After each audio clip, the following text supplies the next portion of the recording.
You're sitting in a bank, wearing your best suit and tie, having just been crowned Salesperson of the Quarter for the entire South region, from Lakewood all the way to Seattle. You're the man. Credit cards flying off your desk, home equity lines of credit left and right. Your manager calls you into her office, sees potential in you that even you didn't know existed. "Kevin," she says, "what do you want to do with your career here?"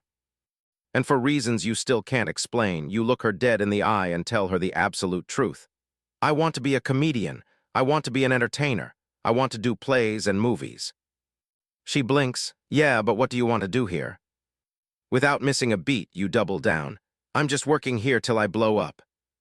90 days later, you're walking out that door with nothing but a pen in your hand, telling yourself, "I'm taking this.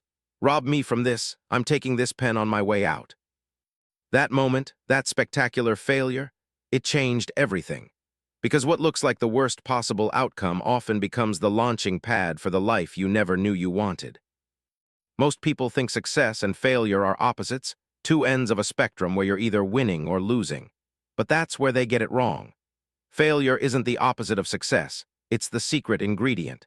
It's the necessary part of the journey that nobody wants to talk about because it hurts, it's messy, and it doesn't fit neatly into our highlight reels. If you've ever felt like you're failing at life, like every door is slamming in your face, like you're the only one who can't seem to get it right, what you're about to discover will change everything. This isn't just another success story dressed up with a bow.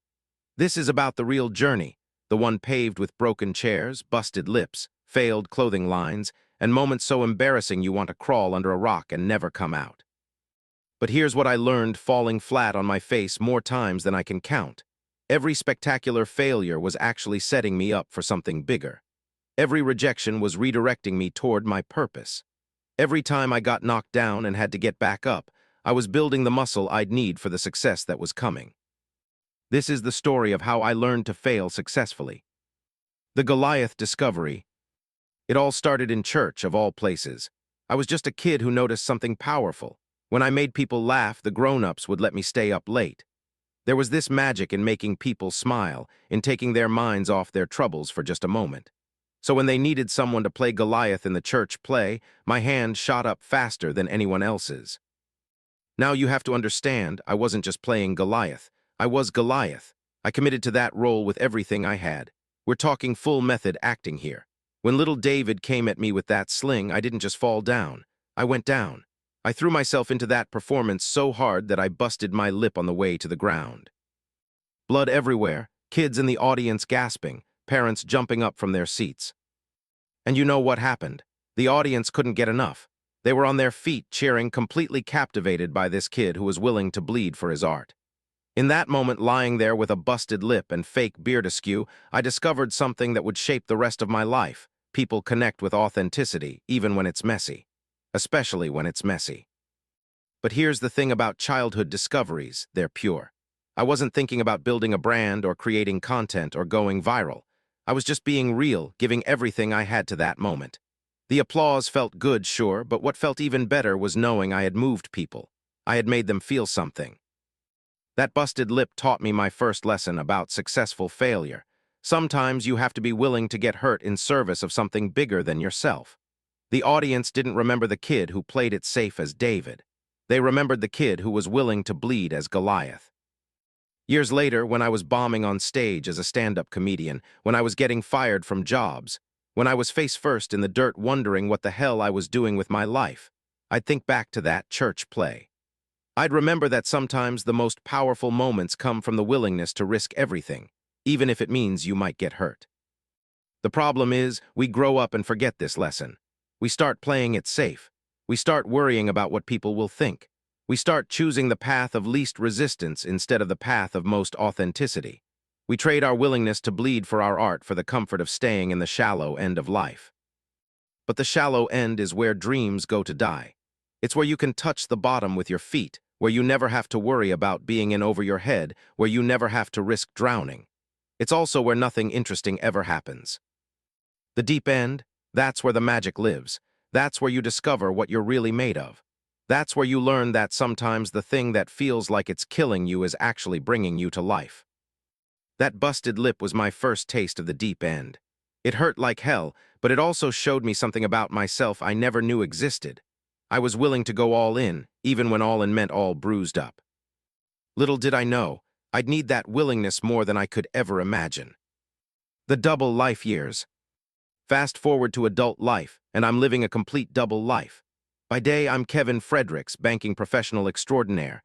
Sharp suits, polished shoes, selling credit cards and home equity lines like they're going out of style.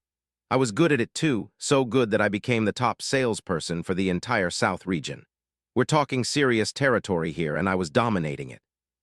But by night, I was someone completely different. I was sneaking out to comedy clubs, performing under aliases because I was terrified my banking colleagues would find out. I'd change clothes in my car, slip into these dingy venues, and pour my heart out on stage to rooms full of strangers who had no idea I spent my days in a corporate office. The irony wasn't lost on me. Here I was, making people laugh about the absurdity of adult life while living the most absurd adult life imaginable. I was literally living a sitcom responsible banker by day, wannabe comedian by night, terrified that these two worlds would collide and destroy everything I'd worked for. The aliases were getting ridiculous. I'd sign up for open mic nights under fake names that sounded like they belonged in a witness protection program. I was so paranoid about being discovered that I'd drive to comedy clubs in different cities, sometimes hours away, just to make sure none of my banking clients would randomly show up. But here's what was really happening underneath all that fear. I was becoming two different people, and neither one felt completely real. During the day, I'd sit in client meetings talking about interest rates and credit scores, but my mind would be workshopping material about the absurdity of banking. At night, I'd be on stage talking about the corporate world with the passion of someone who desperately wanted to escape it. I was succeeding in both worlds, but failing at being myself in either one. The comedy was getting better, though. The material was getting sharper, the timing more precise. I was starting to build a following, even if they only knew me by whatever fake name I was using that week. People would come up after shows and tell me I should quit my day job and do this full time. Easy for them to say. They didn't have 2 kids at home and a wife who was counting on that steady banking income. They didn't have a mortgage and car payments and all the responsibilities that come with being a grown-up in America. They could afford to dream. I had to be practical. Or so I told myself. The truth was, I was scared. I was terrified of giving up the security of that banking job for the uncertainty of comedy. What if I wasn't as funny as I thought? What if the people laughing at my jokes were just being polite? What if I was deluding myself into thinking I could make a living making people laugh? So I kept living the double life, getting more and more exhausted trying to be excellent at 2 completely different things. I was like Clark Kent, except instead of saving the world, I was just trying to save my sanity while living in 2 different universes that felt more incompatible every day. The banking success was real, the numbers don't lie. I was crushing my quotas, earning bonuses, getting recognition from upper management. But it was success that felt hollow because it wasn't connected to who I really was. It was like being really good at someone else's life. The comedy success was smaller but felt more authentic. When I made a room full of strangers laugh, when I connected with people through shared absurdity and truth-telling, that felt like me. That felt like the person I was supposed to be. But I couldn't figure out how to reconcile these 2 versions of myself. I thought I had to choose, and the choice felt impossible. Security or authenticity, stability or dreams, the practical path or the passionate one. What I didn't realize was that this internal tension, this feeling of being pulled in 2 directions, was actually preparing me for something bigger. I was learning to code switch, to adapt, to perform under pressure, to read different types of rooms and adjust my approach accordingly. I was also learning that you can't live a divided life forever. Eventually, something's got to give. Eventually, the 2 worlds collide and you have to decide who you really are. For me, that collision was coming sooner than I thought. The chair that changed everything. There are moments in life that split your timeline into before and after. The moment I broke that chair on stage was definitely one of those moments. Picture this, I'm finally getting some decent stage time at a real comedy club. Not some dive bar open mic with 3 drunk people and a bartender who wishes he was anywhere else. This is the real deal, actual paying customers who came out specifically to laugh. I'm feeling confident, the material is landing, the crowd is with me. I'm in the middle of this bit about relationships, really getting into the physicality of it, when I decide to sit down on the stool for emphasis. You know how comedians do that thing where they casually lean against furniture to make a point? That's what I was going for: smooth, professional, seasoned comedian making use of his space. Instead, the stool completely collapsed under me. Not just a little wobble or a gentle sag. Full structural failure. Wood splintering, screws flying, me crashing to the ground in a heap of broken furniture and shattered dignity. The sound echoed through the entire club like a gunshot. Everyone froze. The laughter stopped so abruptly it was like someone had hit a mute button on the entire universe. I'm lying there on the floor, covered in chair debris, staring up at the ceiling while 100 pairs of eyes stare down at me. In that moment, I had two choices. I could get up, make some self-deprecating joke, and try to salvage the set. Or I could let this moment break me completely. I chose option 3, complete and total humiliation. I got up, mumbled something about needing better furniture, and essentially fled the stage. I didn't just end the set early, I ran. Actually ran. Out of the club to my car, straight home where I sat in my driveway for 20 minutes trying to process what had just happened. That broken chair became a symbol of everything I feared about putting myself out there. It represented every doubt I'd ever had about whether I belonged on that stage, whether I was good enough, whether I was just fooling myself into thinking I could make people laugh for a living. I quit comedy for 6 months after that. 6 months of telling myself I was being realistic, that I was focusing on my banking career, that maybe the universe was sending me a sign that I should stick to what I was good at. 6 months of watching other comedians online, going to shows as an audience member, feeling like I was watching life through a window instead of living it. But here's what those 6 months taught me. You can run from failure, but you can't run from who you are. Every day I wasn't on stage was a day I felt like I was holding my breath. Every joke I thought of but didn't tell felt like a small betrayal of myself. Every time someone made me laugh, I'd think about how good it felt when I was the one making others laugh. The chair incident hadn't just embarrassed me, it had shown me how much I cared. You don't get that devastated by something unless it really matters to you. You don't quit something for 6 months unless it's something you actually love. When I finally got back on stage, I opened with the chair story. Not because I thought it would get laughs, though it did, but because I realized that the moment I tried to hide from was actually the moment that made me most human. The moment I tried to pretend didn't happen was actually the moment that connected me most deeply to every person who'd ever been embarrassed, who'd ever failed publicly, who'd ever felt like running away when life didn't go according to plan. That broken chair taught me that sometimes the thing you think ruins you is actually the thing that makes you real. Sometimes the moment you want to forget is the moment that becomes your strength. Sometimes the failure that feels like the end is actually just the beginning of a better story. I still think about that chair sometimes, especially when I'm facing something that scares me. I remember that I survived falling flat on my face in front of 100 people. I remember that I came back from that. I remember that the thing I thought would destroy me actually just taught me that I'm more resilient than I thought.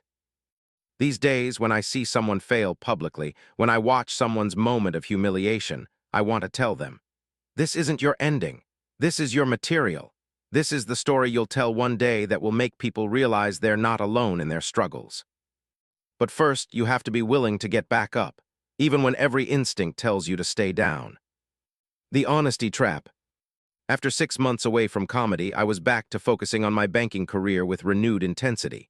And honestly, I was killing it, like absolutely destroying every metric they had, top performer, crushing quotas, the whole 9 yards. I wasn't just good at my job, I was exceptional at it. Which is what made what happened next so perfectly absurd. My area retail lead manager calls me into her office one day. This isn't unusual. Top performers get called in for praise, promotions, strategic planning sessions. I'm thinking maybe they want to expand my territory or give me a management position. I'm sitting there feeling pretty good about myself. She starts with the compliments, acknowledges my success, talks about my potential, really builds me up. Then she gets to the real question, Kevin, what do you want to do with your career here at the bank? Now, this is clearly a softball question designed to let me talk about my ambitions within the banking world. This is my chance to say I want to move into management, or specialize in commercial lending, or transfer to the investment side. This is my opportunity to show her I'm thinking long-term about my future with the company. For reasons I still cannot explain, I decided to tell her the absolute truth. I want to be a comedian. I want to be an entertainer. I want to do plays and movies. She blinks at me like I've just spoken in a foreign language.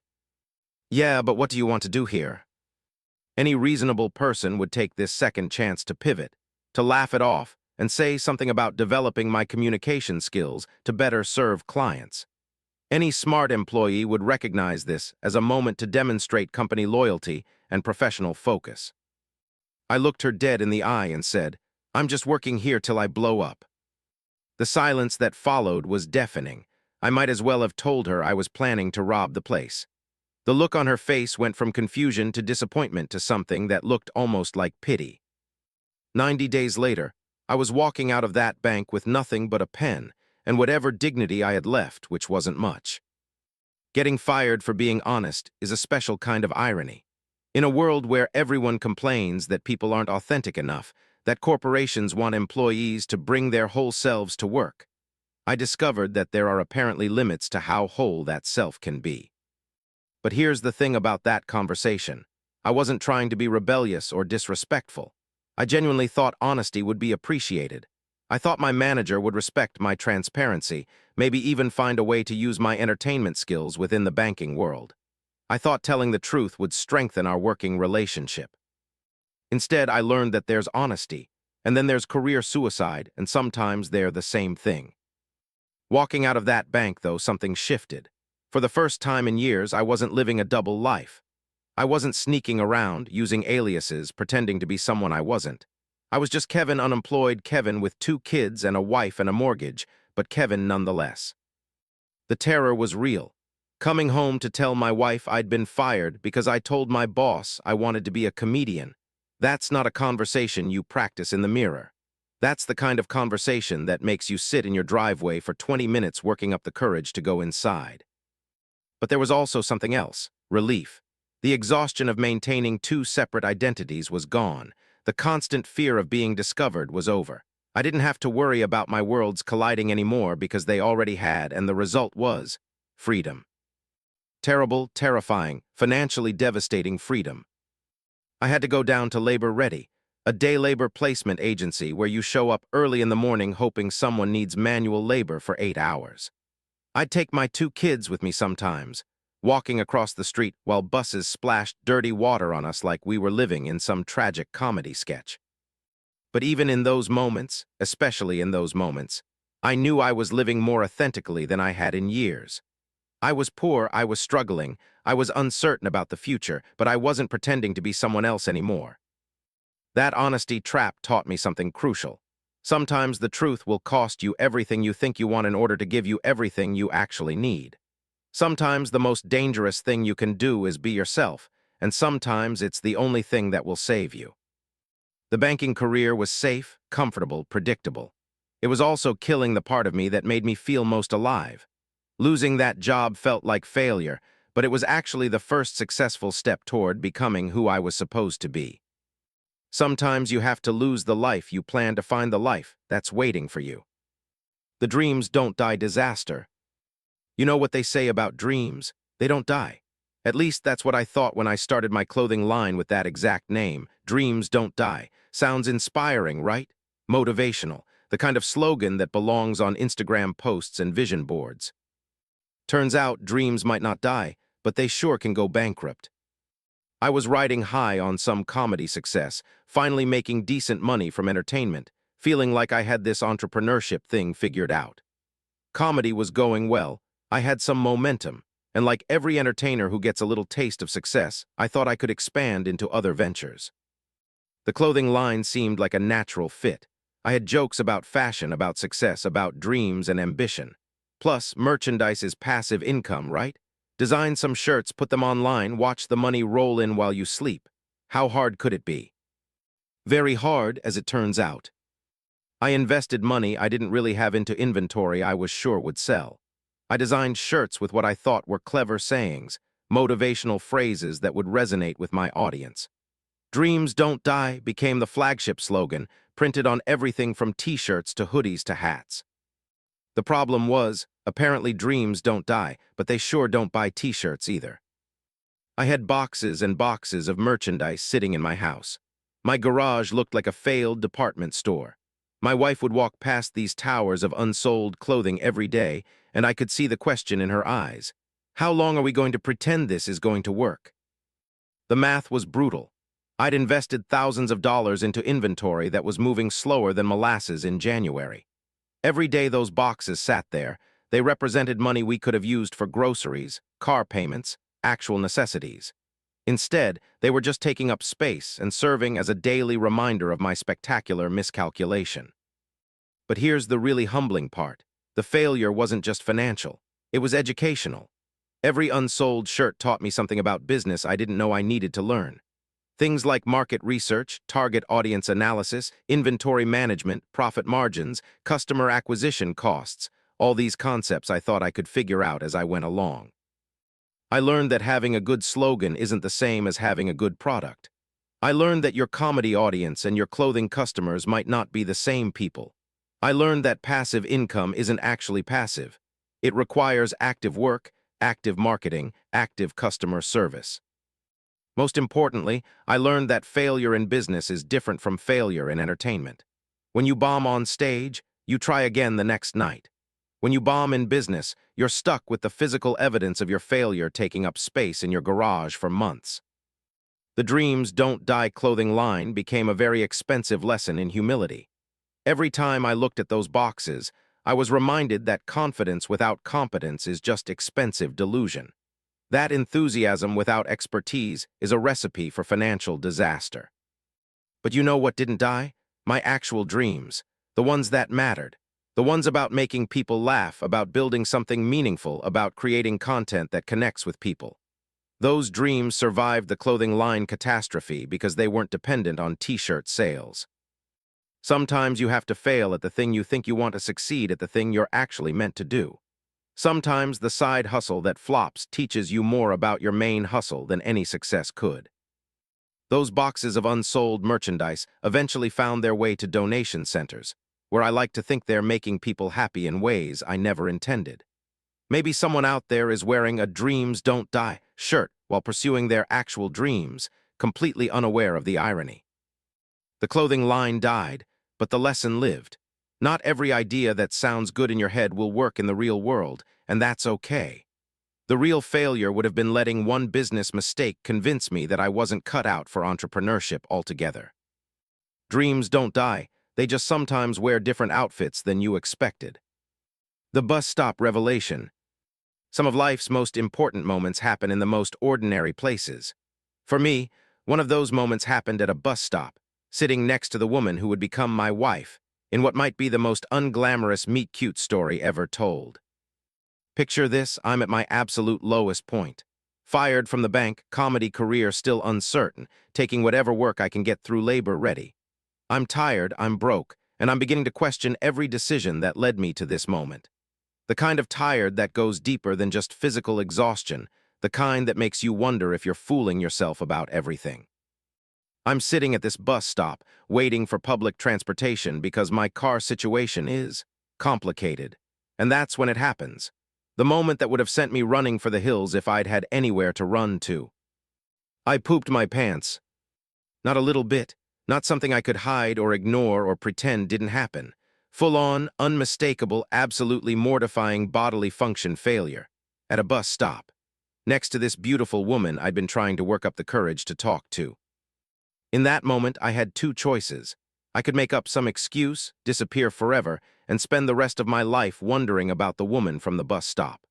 Or I could somehow find a way to handle this situation with whatever dignity I had left. I chose honesty, again, because apparently I never learn. I turned to her and said something like, "I'm really sorry, but I'm having a bit of a situation here, and I'm going to need to figure out how to handle this with whatever grace is possible under the circumstances." Any reasonable person would have made an excuse and gotten as far away from me as physically possible. Any sane woman would have written this off as the universe's way of telling her to catch a different bus. Instead, she looked at me with this expression I'll never forget, not disgust, not judgment, just understanding. Like she recognized that sometimes life happens to good people in bad ways, and the measure of a person isn't whether they have accidents, but how they handle them. She helped me figure out a solution. We found a nearby store where I could clean up. She waited while I sorted myself out, and when I came back expecting her to be long gone, she was still there. "You know," she said, "if you can survive that level of embarrassment and still come back to have a conversation, you're probably worth getting to know." That moment taught me something profound about vulnerability and authenticity. I had just experienced the most humiliating situation imaginable, and instead of it ending everything, it somehow became the foundation for the most important relationship of my life. Here was someone who saw me at my absolute worst, literally and figuratively, and decided I was worth sticking around for. Not because I was impressive or successful or had my life together, but because of how I handled myself when everything fell apart. That bus stop incident became a metaphor for our entire relationship. Life is messy. People are imperfect. Situations arise that are beyond our control. What matters isn't avoiding the mess, it's how you handle yourself when you're in it. My future wife saw me at my lowest point and thought, this is someone I can build a life with. Not because I was perfect, but because I was real. Not because I had all the answers, but because I was honest about not having them. That day, sitting on that bus going wherever buses go when your life is in shambles, I realized something important. The right person for you isn't someone who only loves you when you're at your best. It's someone who can see you at your worst and still choose to be part of your story. Sometimes the most embarrassing moments of your life are actually the most important ones. Sometimes rock bottom is just a solid foundation to build something better on. Sometimes the thing you think disqualifies you from love is actually what qualifies you for the right kind of love. That bus stop taught me that authenticity isn't just about being honest when it's convenient. It's about being real when it costs you something, when it's risky, when it would be easier to pretend and hide.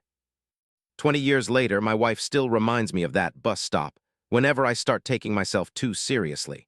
It's our shorthand for remember who you really are and remember that I chose you anyway. Best meet-cute story ever. Probably not most authentic, absolutely. Remember that moment at the beginning, sitting across from my manager, making the choice to tell the truth about my dreams instead of playing it safe.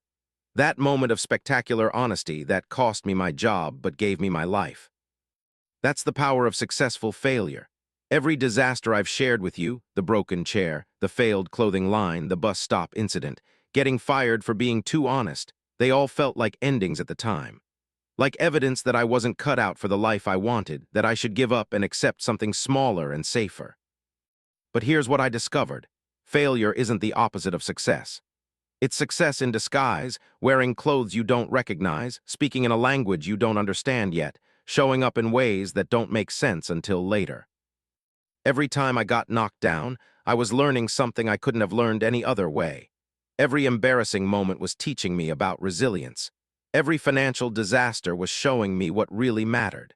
Every public humiliation was building my capacity for authenticity. You now understand that failure is like Thanos before the snap. It's inevitable. But what distinguishes those who stay stuck in disappointment from those who find their way to success isn't the ability to avoid failure. It's the willingness to embrace it, to learn from it, to let it teach you who you really are and what you're really made of. The broken chair taught me I was more resilient than I thought. Getting fired taught me the cost and value of authenticity. The clothing line taught me the difference between having a dream and having a plan. The bus stop taught me that the right people will love you not despite your worst moments, but because of how you handle them. All of those failures were actually successes in training. They were preparing me for the life I have now, where I get to make people laugh for a living, where I have a wife who chose me at my lowest point, where I've built something real from a foundation of spectacular mistakes. But knowing isn't enough. The real magic happens when you stop running from your failures and start running toward them, when you stop hiding your mistakes and start sharing them, when you stop pretending you have it all figured out and start admitting you're making it up as you go along, just like everyone else. This is your moment. Not when you finally get it right, but right now in the middle of whatever's not working, whatever's broken, whatever's embarrassing you or scaring you or making you want to quit. This is when you get to choose. Do you let this failure define you, or do you let it refine you? I chose to let my failures make me funnier, more honest, more real, more connected to the people who needed to hear that they weren't alone in their struggles. I chose to turn my disasters into material, my embarrassments into entertainment, my mistakes into messages. Your failures are your material too. Your disasters are your credentials. Your mistakes are your qualifications for helping other people who are going through the same things. The life you want isn't on the other side of avoiding failure. It's on the other side of failing better, failing forward, failing with purpose and grace, and the knowledge that every time you get back up, you're a little stronger, a little wiser, a little more yourself than you were before. So get up, even when it hurts, even when you're embarrassed, even when everyone's watching and you'd rather disappear. Get up and try again, because the person you're becoming through your failures is the person who's going to succeed in ways you can't even imagine yet. This is your moment to fail successfully.